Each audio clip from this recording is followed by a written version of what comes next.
বৃহত্তম দল, ওই বৃহত্তম সংখ্যা দেখে কখনো আগাবে না।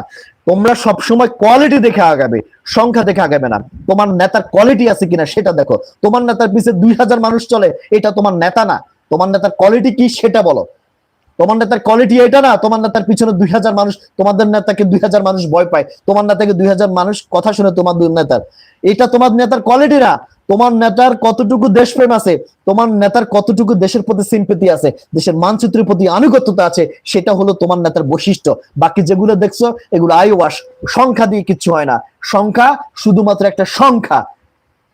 Quantity is only one of quantity, is not quality. Qualified 10টা লোক যেখানে আছে সেখানে গিয়ে দাঁড়াও, ওই 10টা লোক 10,000 লোক তৈরি করবে, ওই 10টা লোক 10,000 লোক তৈরি করবে। আজকে নিজে যদি কোয়ালিফাই হও, নিজে যদি আদর্শ, নিজের ভিতরে যদি আদর্শ থাকে, নিজের ভিতরে যদি নীতি থাকে, তাহলে তুমি যদি তোমার জায়গায় চুপ থাকো, আমি মনে করবো তুমি বাংলাদেশের জন্মগ্রহণকারী সবচেয়ে বড় দেশদ্রোহী, যে রাজনীতিতে আসতে চাও না, দেশের অবস্থা